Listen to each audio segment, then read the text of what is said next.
Nah, baik Bapak Ibu, kita lanjut ke pengisian pengalaman kerja. Nah, untuk pengisian pengalaman kerja ini Bapak Ibu isi saja dengan pengalaman kerja Bapak Ibu masing-masing. Nah, di sini kebetulan kami juga kemarin sudah mengisinya ya. Sekarang kami akan mengulasnya kembali. Nah, di sini untuk pengisian pengalaman kerja ini Bapak Ibu tinggal klik tambah pekerjaan. Nah, setelah Bapak Ibu klik ini nanti tampilannya akan seperti ini ya. Nah, di sini yang pertama ya Bapak Ibu yang kami bahas adalah instansi pemerintah. Jadi Bapak Ibu sesuaikan saja pengalaman kerjanya itu di instansi pemerintah mana. Bapak Ibu tinggal memilihnya saja. Setelah ini terpilih, Bapak Ibu tinggal lanjut yaitu pengisian instansi atau perusahaan. Nah, ini adalah tempat Bapak Ibu bekerja. Misalnya di SD mana, SMP atau SMA mana, silakan Bapak Ibu tinggal menuliskannya secara manual. Nah, untuk jabatannya disesuaikan dengan jabatan Bapak Ibu. Nah, kebetulan di sini kami adalah guru agama ya Bapak Ibu. Jadi Bapak Ibu di sini kami untuk jabatannya ini kami isi dengan guru agama.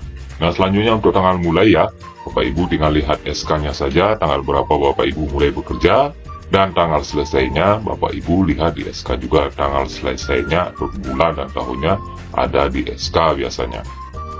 Nah, setelah ini Bapak Ibu pasti ada pertanyaan ya. Misalnya Bapak Ibu itu bekerja atau mengajar ya di salah satu sekolah, misalnya kami anggap saja itu sekolah A. Dari tahun 2010 misalnya sampai dengan tahun sekarang yaitu di 2022. SK yang mana yang Bapak Ibu harus input di sini dari tanggal mulai dan tanggal selesainya. Biasanya SK itu ya Bapak Ibu per tahun ya. Setelah per tahun itu diperpanjang, setahun kembali diperpanjang, setahun kembali diperpanjang. Nah, jadi untuk tanggal mulainya di sini Bapak Ibu tinggal mengisi TMT awalnya saja. Misalnya Bapak Ibu itu bekerja dari tahun 2010, silakan Bapak Ibu isi TMT-nya itu di 2010. Dan untuk tanggal selesainya itu sekarang karena sudah tahun 2022 ya Bapak Ibu, jadi silakan Bapak Ibu sesuaikan dengan SK di tahun 2022 ini tanggal selesainya itu di tanggal berapa. Nah, jadi begitu ya Bapak Ibu untuk cara mengisi tanggal mulai dan tanggal selesai. Nah, ini menurut pengalaman kami di tahun kemarin. Nah, di tahun kemarin kebetulan kami sudah pernah mengisi ini dan tidak bermasalah ya jika pengisiannya seperti itu, dan kami juga alhamdulillah sudah lulus kemarin di 2021 tahap 1. Dan untuk gaji pokok Bapak Ibu silakan isi sesuaikan dengan gaji pokok Bapak Ibu yang terakhir saja ya. Tidak terlalu bermasalah sekali untuk gaji pokok ini.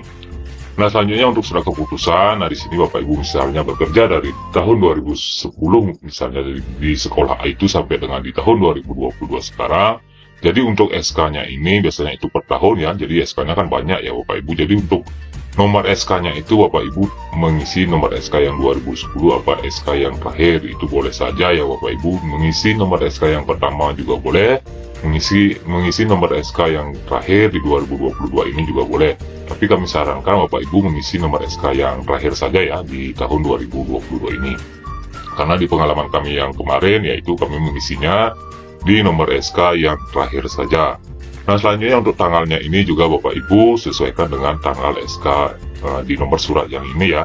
Jadi SK yang terakhir. Nah, untuk pejabatnya ini Bapak Ibu di sini bisa mengisi namanya silahkan, bisa mengisi pejabat misalnya kepala sekolah yang mengangkat, ataupun kepala dinas, ataupun bupati, disilakan saja menulis pejabatnya. Nah, setelah itu kalau Bapak Ibu ingin menulis namanya juga di sini juga tidak terlalu masalah ya, karena kemarin juga kami di sini mengisi namanya ya Bapak Ibu, tidak bermasalah.